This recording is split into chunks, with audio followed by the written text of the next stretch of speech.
Well, when I was a little boy,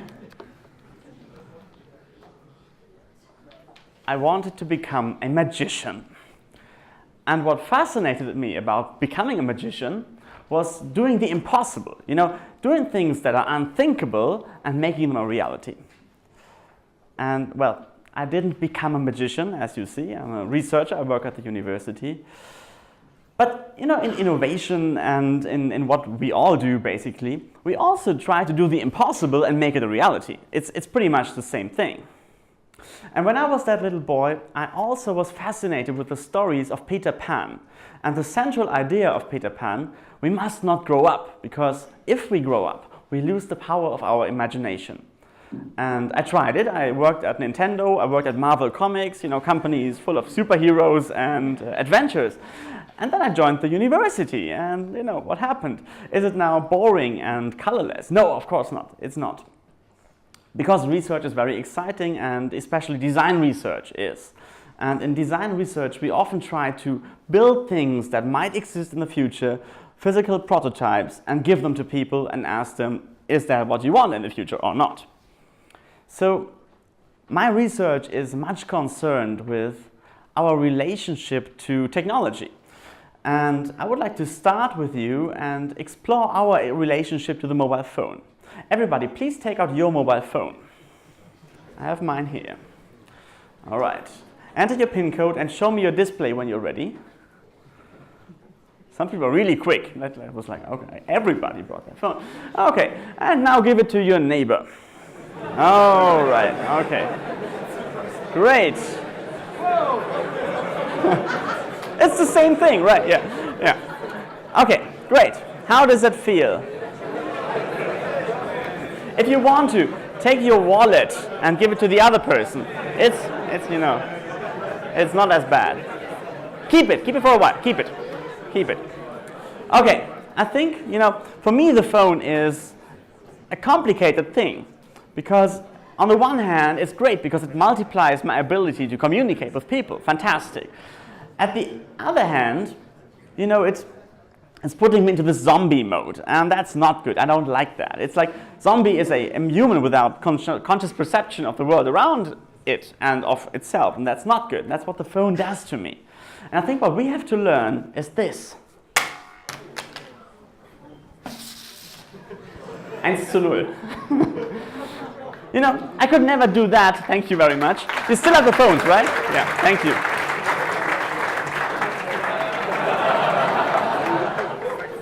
Yeah, I could never do that to my real phone.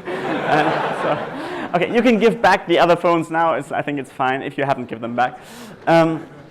Anyway, so that's my topic, our relationship to these devices. And for me, a threshold was crossed at one day when I observed a young guy in the bus, and he was trapped in his mobile phone, going from email to social media to news and finding nothing, going in circles. And the most dramatic thing about this movement was that I was observing myself. I was trapped in the mobile phone, and I couldn't get out. And I don't like this, and I wonder why it happens to me.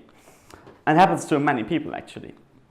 So today I would like to take you on a trip to the future of what this relationship and what devices will be like in the future. And maybe we can talk about if we want that or if we want it to be different. And the central question for that is, how does our body understand the digital world? Well, why is that an interesting question? I think for many people, the digital world is really hard to understand. They don't grasp it, literally. And when I've worked all day in the digital world, I still have to go to the gym in the evening because my body hasn't done anything. We are often working in the digital world cognitively overloaded, but bodily totally unchallenged. And that's kind of a disbalance that I think we should, rebalance. It should be more like riding a bicycle or swimming, something that our body has understood and we can do, and then we get creative while doing it, and so on. So, well, how does the body understand the digital world? The problem is we can't ask it, because as soon as we ask ourselves, the mind gets in between and answers the question. The digital is the zeros and ones and so on. But that's not what I mean. So, luckily, I think if we listen closely in everyday language, we can hear how the body understands the digital because we use bodily metaphors. For example, when I say, I feel buried under email, that's a feeling. You know, there are loads of emails, they're stacking up, I can't move, I can't breathe, I can't get out. It's not a positive feeling. When I say data mining, you know what I mean. There's a huge pile of data, a mountain of data, and there are some golden pieces in there, and it's hard work to get them out of there. All these are bodily metaphors. When I say my hard disk is not big enough, that sounds like, you know, I know how big my hard disk is. It's really small, actually. And when I say I need a big hard disk, I don't mean that I, you know, have to get the car to get the computer from A to B. It's something different. And I think what our body assumes kind of behind all this is that information is like something physical that we can, you know, touch and grasp and share and split and so on. So I told you I work in design research, and we often build prototypes, and one of these prototypes takes this very literal. We built a mobile phone that can change its shape. So this is a prototype, and it can get thicker and thinner, and that depends on the content inside of it. More content in the phone gets thicker, and so on. So here it is. That's what we can do with it, change its shape. It can be thin in the pocket, of course, and when you hold it, it will lean towards you maybe. If you change the way you hold it, it will react. But I was speaking about content, right? And often, especially on mobile phones, we tend to look at big content on a small display, like maps, photos, websites, and so on. We start scrolling. So for example, if we look at a map, this could help us to feel where on the map we are. In this example, I could feel, oh, I'm in the bottom right corner because the phone is thicker on the top left side.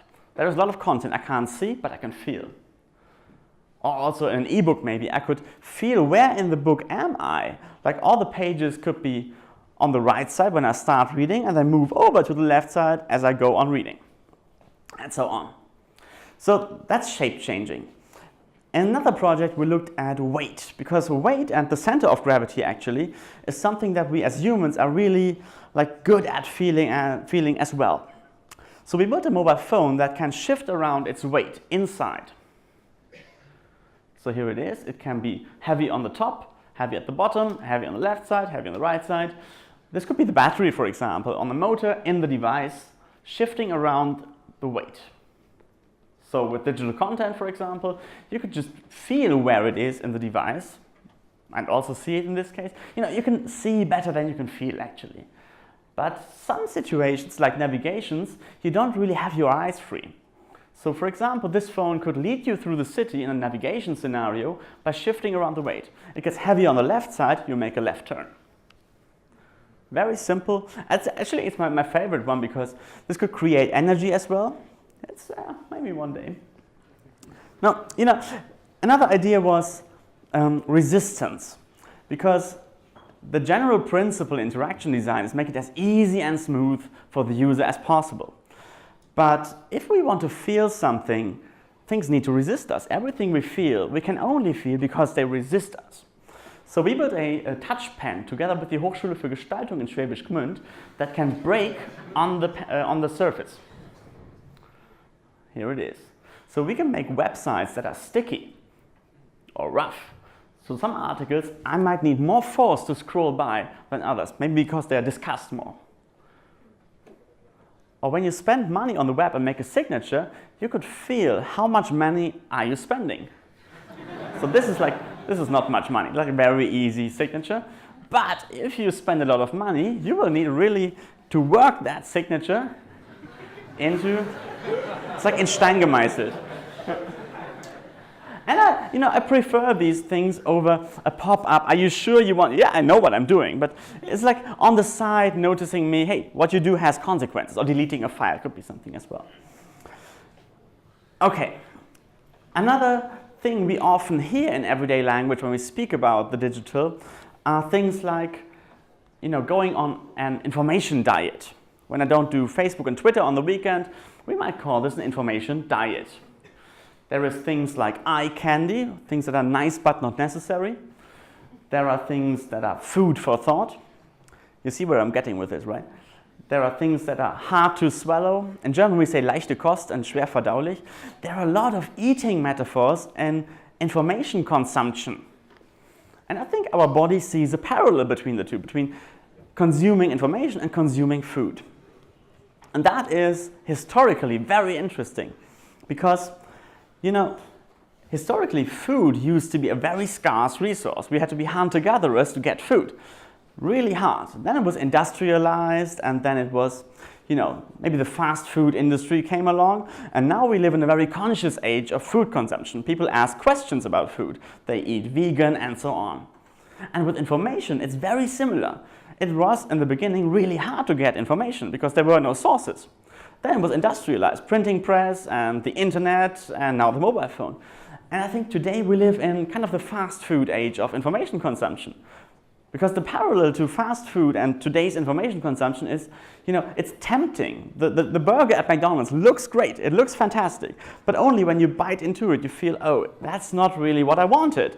And you start asking questions maybe, and half an hour later we're hungry again. And with today's information consumption, it's really the same. It's tempting. I might just check email, maybe there might be something interesting, there might be something important and so on. But when I go through these things, it's not what I wanted, and 5 minutes later, we're hungry again. And that's the parallel, and maybe we can learn something from our food culture, because luckily we don't eat fast food all day.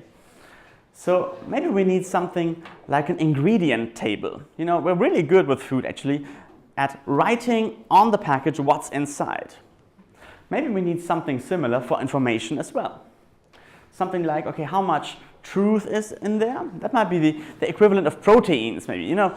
Truth is very important, not easy to digest, but you need it. Fiction is maybe something like fat. If you get too much fiction, you become a Star Wars geek or whatever, and you live in that world and so on. It's fine for me, but it needs to be a mixture. Confirmation is like sugar, you really like it, but too much, and so on. So I think it's really interesting, like how much attention will I have to invest into this article or so to digest it. It's really interesting. And once we have trained an algorithm to know how we react to things, we can of course build things like news readers, which we tell what we want to get out of it. We could, for example, build a news reader that we say, okay, hey, I want something that doesn't surprise me. Tell me things that I half know already. Or give me something that, and then bust up the surprise level that really surprises me. Great acting, thank you. Yeah. Okay. Or give me things like only that I will enjoy and so on. Like Bayern München 3-0, okay, tell me that. If it's 4, oh my god, okay, yeah. 5, 6. Wer bietet mehr, yeah.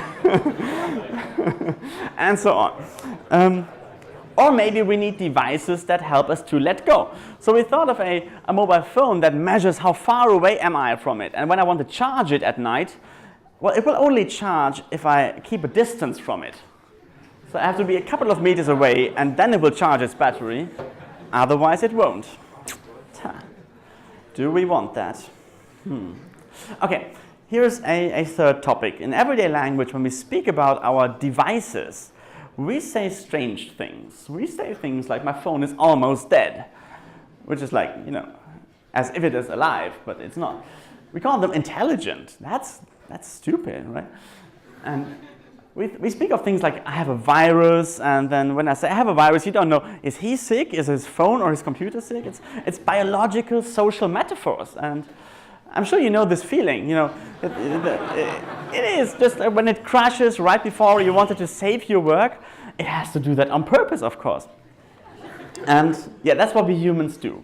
And I think what's behind that is this assumption that, devices are something like social beings. And we also took this literally in a project, and we built a mobile phone that lives in the pocket. Let me show it to you. Okay, here it is. It has a heartbeat and a breathing motion. Okay, it's very relaxed in the normal state. No missed calls, no text messages, everything is fine. But if you have missed a call, like now, this phone will get excited and da-dum, da-dum, and so on. Adrenaline, and then maybe you have to scratch it behind the ears, and then, yeah. And everything's fine again. Okay. So it's my job to test this with people and give it to them, and they either love it or they hate it. It's split into two groups. They either say, oh, it's fantastic, I want to play with it, or they say, oh no, I don't want this in my pocket. And that's really interesting because it's only, a pack of plastic and a motor and so on. Okay, this is the follow-up project. This is about body language. Body language is something that phones and computers can't do. They just sit there dead, basically. And that's a pity, because we humans are really good at body language. When I stand here and I'm relaxed, you can feel that, and I don't have to think about it, neither do you. We humans do body language all the time. If I'm standing here like this and maybe hiding, you feel that, he's maybe scared and so on. So we thought about it. Hey, couldn't we build a mobile phone that has body language? And we tried it, and here's what it does. It kind of stretches towards the user. It can be curious. And it can be happy to see the user, basically. Because that's what we do with body language. We manage micro spaces of relationships. And maybe the next time when I reach out to the phone, it's not super excited to see me. It's noticing me, but maybe not that overexcited. And maybe the phone can be annoyed as well. Like, I don't want to be touched. It's funny, isn't it? It's a couple of millimeters, and it's really enough to communicate emotion. And, well, of course, it can be, maybe it's scared at first, and then it recognizes me, and then it, it's you, of course, and so on. Yeah. Okay. All right, that raises questions, of course. That raises questions. Do we want technology that has an opinion of us? Tricky. Or do we want technology that, maybe executes every command we throw at it, like sitz, Platz and Männchen, sit, stay, and stand, maybe? Fine. Yeah. In a funny way, it's cute. It's really interesting. Okay. But it raises, of course, also bigger questions, and that is, what do we want this future relationship of technology and us to be? Do we want, a fusion of human and technology, or do we want a clear border? And I don't know, and I'm asking this, of course, people. And I'm scared about these moments of loneliness, of weakness, of solitude, because these are the moments that we, right now, tend to kill instantly. When I'm lonely and bored, I just take out the phone, no problem. Hey, but at the same time, while they are uncomfortable, I think these moments are really important for us, because moments of boredom and solitude, they are, that's when we spend time with ourselves, when we get creative and we develop ourselves further. And I think it's tempting to kill these moments with the phone, but we shouldn't do that. And what phones also do is they lure us into multitasking. I'm just doing this, or let me just, by the way, check my email and so on. It's multitasking. And I have a very interesting exercise that I want to do with you about multitasking. I need to take the time for this. Okay, so your task will be to count from 1 to 10 as fast as you can and loud, like 1, 2, 3, 4, 5, 6, 7, 8, 10. In German, if you want to, it's fine. Just 1 to 10. Ready, set, go. Good. 2 seconds, 46 hundredths of a second. Okay, and now letters. I do it in German, I can do it faster. A, B, C, D, E, F, G, J. Okay, A, B, C, D. I do it in your mother language. We don't want to, skew the results. Okay, letters from A to J in a language of your choice. Okay, ready, set, go. Many Germans here. Okay, in total it took you 4 seconds and 26 hundredths. That was single tasking. You did each on the side, each on its own. Now comes multitasking. A1, B2 or A1, B2. Okay, ready, set, go.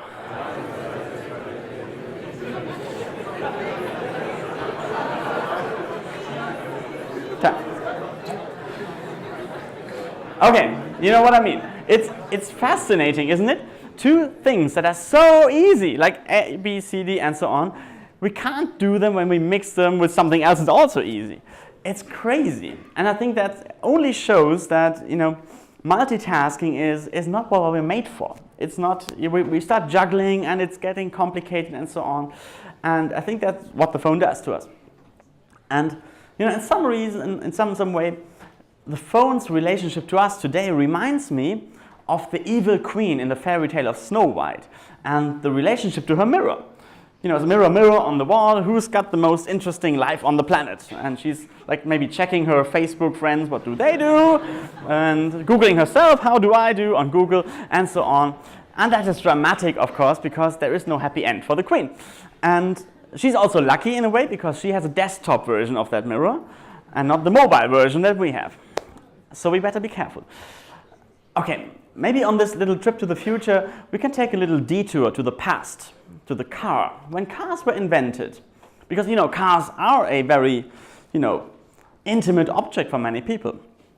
When cars were invented, I would say they were rather functional because you would get from A to B, but you don't have to feed a horse and so on, doesn't have to sleep and so on. It has functional advantages to have a car over a horse. But at some point, of course, people thought, hey, cars should be emotional products. They should be, a part of people's personality. And if I buy a cool car, maybe I'm a cool guy and so on. And it worked out pretty well. That's why we have all these brands and all these, these feelings associated with them. But I don't know, who of you uses car sharing? I do. Ooh, lots of people. Okay.